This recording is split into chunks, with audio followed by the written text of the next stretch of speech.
Olá, Vici! Seja muito bem-vindo ao meu canal Papo de Consultório. Eu sou Helena Oliveira, psicóloga clínica, especialista em terapia cognitivo-comportamental, e esse é o 5º vídeo da série que eu estou regravando sobre a conceituação cognitiva.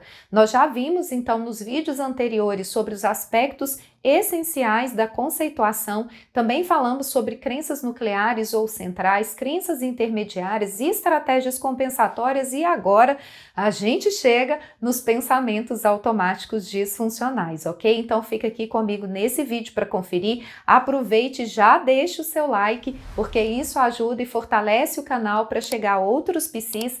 Também aproveite para se inscrever e ative o sininho para você receber notificações. E também quer aumentar a sua segurança na prática clínica em TCC, eu vou deixar aqui ao lado o QR Code do meu curso TCC Passo a Passo e um link também na descrição desse vídeo, onde você vai aprender 19 ferramentas que vão contribuir aí para você ampliar então o seu conhecimento na terapia cognitivo-comportamental e também aos seus resultados no seu consultório junto ao seu cliente, ok? E agora, sem mais demoras, bora lá comigo?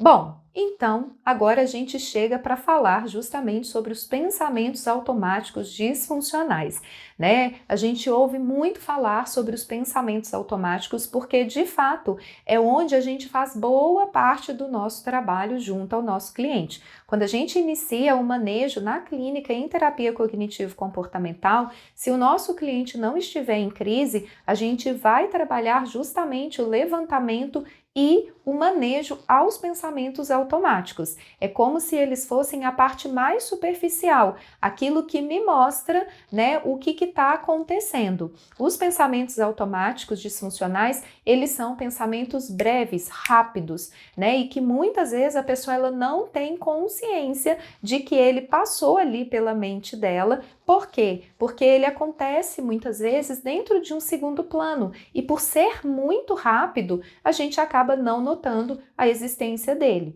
Se você parar aqui agora para observar, enquanto você está vendo esse vídeo, está havendo um processamento também interno, secundário, né? Então você está prestando atenção no que eu estou falando e ao mesmo tempo tem uma linha de raciocínio acontecendo em segundo plano. Todos nós temos essa característica dentro do nosso raciocínio. E muitas vezes nesse segundo plano os pensamentos automáticos vão vir. Às vezes ele vai vir também nesse primeiro plano. Eu tenho uma clareza daquilo que eu estou pensando, né? É uma interpretação direta àquela experiência que eu estou vivenciando. Mas muitas vezes, né, o nosso cliente ele não vai saber reconhecer. Na realidade, esse é um treinamento que a gente precisa fazer com ele continuamente para ele poder aprender a reconhecer esse raciocínio que está acontecendo. Além disso, os pensamentos automáticos, eles podem acontecer justamente como uma linha de raciocínio, ou então eles podem aparecer em formato de imagem, ok? Imagem mental. Então, vamos supor, né, que eu acredite ali, eu tenho uma linha de raciocínio de que, meu Deus do céu, a empresa está em crise, então eu posso ser mandada embora. E aí esse pensamento vai me deixar mais ansiosa. Mas eu também, ao invés de ter esse pensamento, eu posso me imaginar ali junto com o RH e eles fazendo eu eu assinar a minha demissão, né? Ou então eu lá no Cine, né, pedindo um emprego, ou então chegando em casa desempregado, a família passando fome, né? Então depende muito de qual que vai ser essa linha de raciocínio. Então, esses pensamentos também, né, tanto em imagem quanto em fluxo de raciocínio, eles vão ter o poder então de manifestar, né, uma reação, que seria uma reação fisiológica, emocional e ou comportamental. Então eu posso ter as 3 reações, ou eu posso ter apenas uma, ou eu posso ter as 2 reações também, ok? Então vai depender muito de como que vai ser esse processamento que o nosso cliente está tendo, ok? Então o que seriam aspectos fisiológicos, né? Respostas fisiológicas: taquicardia, sudorese, pupila dilatar, boca secar, né? Eu senti aquele frio ou dor na barriga, nó na garganta, né? Então isso são respostas fisiológicas. O meu corpo está sentindo, o meu corpo está tensionando. Muitas vezes, né? Eu eu tô tremendo. Então, isso são respostas orgânicas, ok?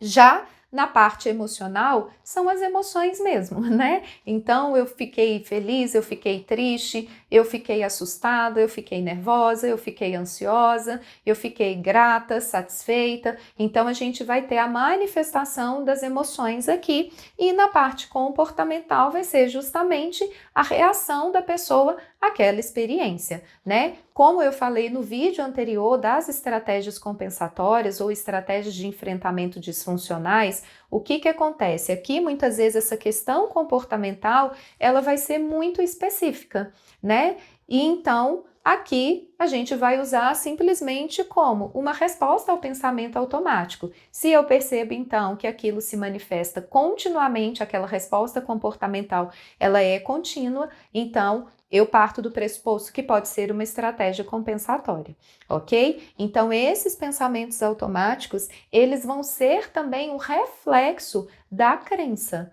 né? Então, eles vão carregar um significado sobre a crença que eu possuo, sobre mim mesmo, sobre os outros, sobre o meu mundo, sobre o futuro, né? Então, ou seja, ele vai ser uma manifestação superficial da crença. Então, quando a gente está ali fazendo a conceituação cognitiva com o nosso cliente, é importante também a gente identificar o significado dos pensamentos. Então, se a pessoa ela se sente ansiosa toda vez que ela tem uma prova, toda vez que ela tem, né, aspectos do trabalho, um relatório para entregar, né, e que naturalmente deixaria a gente ansioso, mas a ansiedade dela é acima do que deveria, então significa que tem um processo, um processamento de informação na cabeça dela que está fazendo essa ansiedade subir para além do que deveria.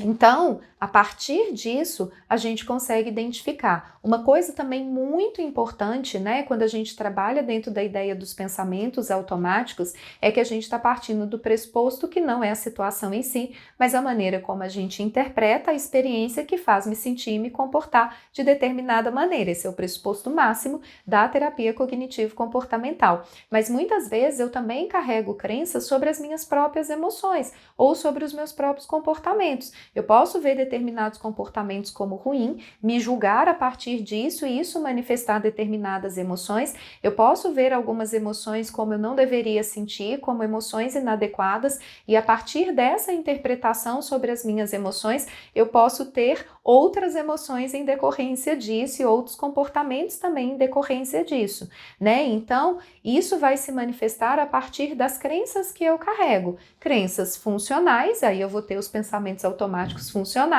e crenças disfuncionais, que eu vou ter os pensamentos automáticos disfuncionais, ok? Claro que também é importante a gente destacar que nem tudo que eu penso é distorcido, ok?